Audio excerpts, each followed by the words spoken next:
شب بارات کے حوالے سے مذہبی طور پر دو طبقات پائے جاتے ہیں۔ ایک طبقہ وہ ہے جو کہتا ہے جی شب بارات کی بالکل کوئی حقیقت ہی نہیں ہے،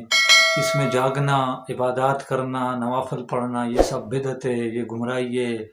تو ایسا حضور نے نہیں کیا۔ وہی اعتراضات جو میلاد النبی پر ہوتے ہیں، دیگر جو اچھے امور پر ہوتے ہیں وہ اس پر بھی ہوتے رہتے ہیں۔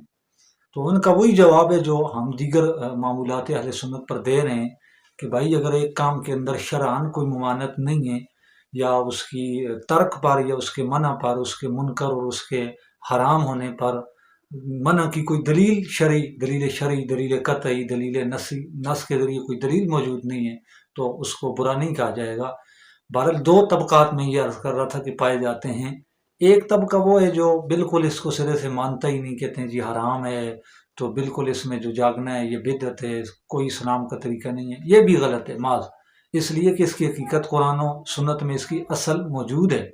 جس کام کی اصل جو ہے وہ قرآن و سنت میں اجماع امت سے، اجماع صحابہ سے، سنت رسول سے ثابت نہ ہو تو اس کام کے اندر کراہت ہوتی ہے۔ اس کی تو بخاری شریف کے اندر حدیث ہے، اگرچہ ضعیف ہے،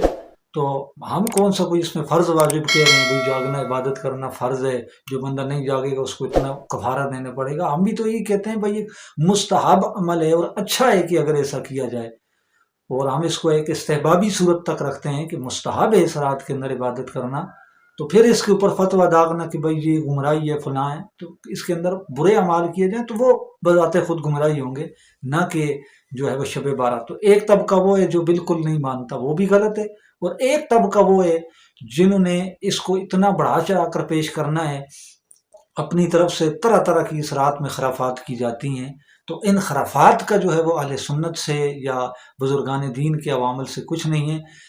جو عبادات ہیں وہ معمولات اہل سنت سے یا مشائخ سے، بزرگان دین سے وہ ثابت ہیں کہ اس رات میں بزرگان دین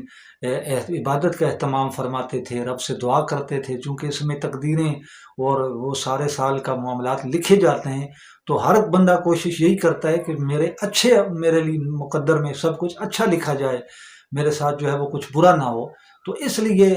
عبادات تو ویسے بھی اس کے علاوہ بھی ہر رات میں کی جائے، اس کی کوئی ممانعت نہیں ہے، تو چونکہ یہ رات تو بابرکت ہے، اس میں اگر بندہ جاگے، عبادت کرے، نفل پڑھے، جو ہے وہ صلاۃ تسبیح پڑھے، دیگر عبادات کے جتنے بھی ہیں وہ کرے، تو کوئی اس میں مذائقہ نہیں ہے۔ لیکن اس رات کے اندر بالخصوص چند دیہی علاقوں کے اندر اور چند شہری اور مضافاتی علاقوں کے اندر جو ہے وہ طرح طرح کی خرافات کر کے ان کو دین سمجھ کر کیا جاتا ہے۔ تو ان چیزوں کا، ان خرافات کا، ان رسوم کا جو ہم نے اپنی طرف سے بنائی ہیں، ان کا اس شب بارات سے کوئی تعلق نہیں ہے، نہ ان کی قرآن و حدیث میں کوئی اصل موجود ہے، نہ